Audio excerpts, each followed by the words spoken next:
भाषण या ठिकाणी करावं। सर्वप्रथम मी सर्वांचं अभिनंदन करतो की आपण खऱ्या अर्थानं डॉक्टर बाबासाहेब आंबेडकरांचे लेकर आहोत।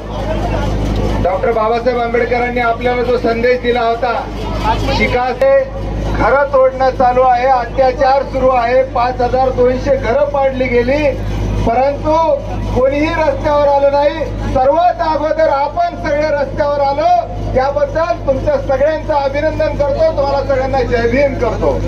भावांनो आणि बहिणींनो, आपलं शहर हे ऐतिहासिक शहर आहे। मशिदी आहेत, विहार आहेत, जुने विहार आहेत आणि असं विश्वाला शांती देणारे महाकारुण तथागत भगवान गौतम बुद्ध, परमपूज्य डॉक्टर बाबासाहेब आंबेडकर, छत्रपती शिवाजी महाराज, छत्रपती शाहूजी महाराज, अण्णाभाऊ साठे यांना त्रिवार वंदन करतो आणि माझे या ठिकाणी 2 शब्द बोलतो।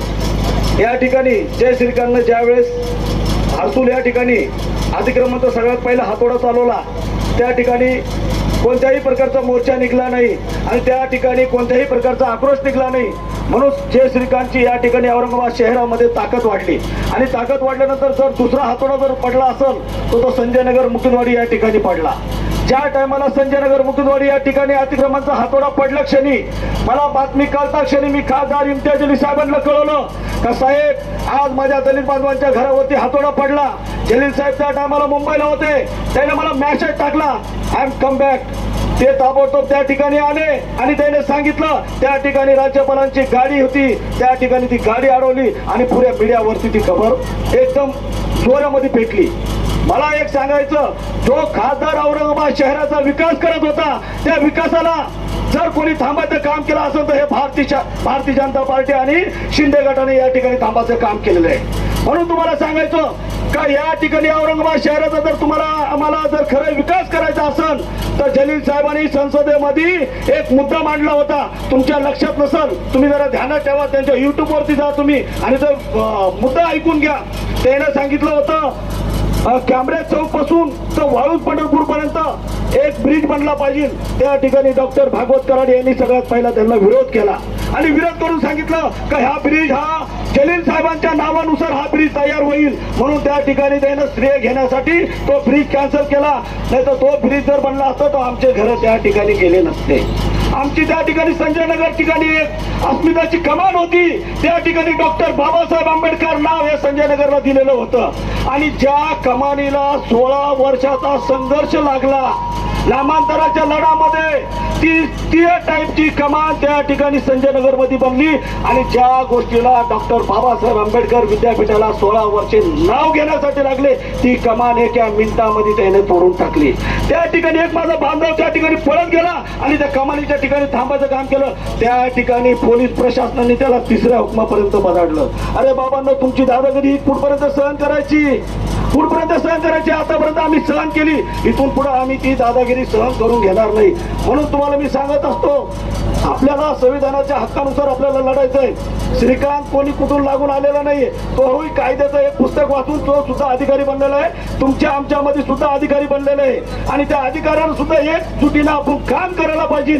त्या अधिकाऱ्यांनी हे समजून घ्यायला पाहिजे, ह्या गोरगरीब मात्यांचं जे त्यांचं काळीज ज्या ठिकाणी 1-1 रुपये जमा करून त्याने पुंजी लावून ते घर बनवलं आणि ते घर श्रीकांतनं एका मिनिटात तोडलं। हायकोर्टचा आदेश आहे, हायकोर्टचा आदेश असा आहे का पावसाळ्याच्या 4 महिन्यामध्ये कोणत्याही प्रकारचं अतिक्रमण काढल्या जात नाही आणि त्या ठिकाणी हायकोर्टच्या आदेशाला सुद्धा पायाखाली चुरडलं आणि त्या ठिकाणी हे अतिक्रमण या ठिकाणी काढण्यात आलं।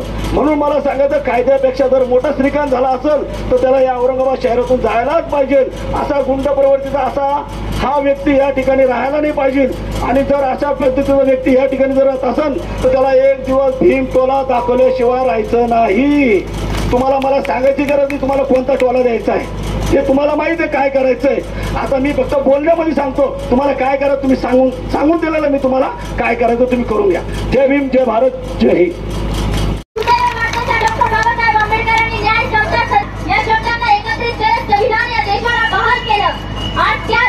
संविधानाचं रक्षण करते असणारी जनता आज स्वतःच्या घराचं रक्षण करण्यासाठी रस्त्यावर उतरली जाते, ही खरं तर दुर्दैवाची बाब आहे।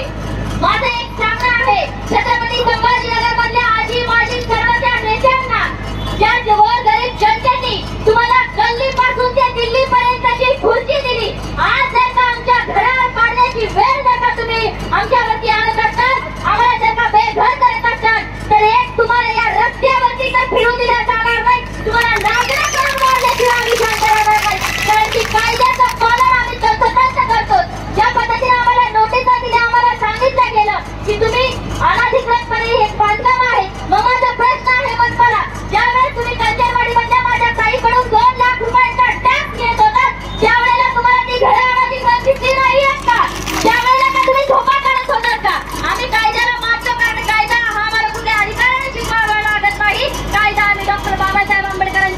वंशज आहोत, त्यांचे अनुयायी आहोत, त्यांचे पालन करते आहोत. त्यामुळे कायदा हा तुम्ही आम्हाला सांगू नका. दुसरी गोष्ट मी तुम्हाला एक सांगू इच्छिते, एकीकडे तुम्ही आम्हाला प्रधानमंत्री आवास योजना देतात आणि जी आम्ही आमच्या तळहाताच्या फोडाप्रमाणे रक्ताचं पाणी करून आटवलेलं आमचं जे काही प्रपंच आम्ही चालवत आहोत, त्याने जे आम्ही घर उभा केलं, त्यामध्ये जो आम्ही आमचा 30-40 वर्षापूर्वीपासूनचा संसार फुलवला, तिथे तुम्ही आज आम्हाला रस्त्यावर आणत आहात का? तर कारण की एका बाजूला तुम्ही रस्त्याचं रुंदीकरण वाढवतात. आमच्या गोरगरीब पेन्शनवाडीच्या महिलांचं एकच म्हणणं आहे, तुम्हाला रस्ता वाढवायचा असेल तर तुम्ही दोन्ही बाजूला वाढवा. पण मनपा आयुक्तांचं म्हणणं येतं की आम्ही त्यांना मोबदला देऊ शकत नाही. आणि मग आता जर मनपा आयुक्त जर का छत्रपती संभाजीनगर जी मराठवाड्याची राजधानी म्हणून ओळखली जाते, लाज वाटली पाहिजे तुमच्या मनपा आयुक्तांकडे जर का पैसा नसेल या गोरगरीब जनतेला देण्यासाठी. माझं एकच सांगणं आहे केदार भाऊ, तुमच्या माध्यमातून सुद्धा या गोरगरीब जनतेला न्याय दिल्याशिवाय आपण मागे हटू नये आणि आमचा पूर्णपणे या जनतेचा पाठिंबा असेल. जय भीम, जय शिवराय.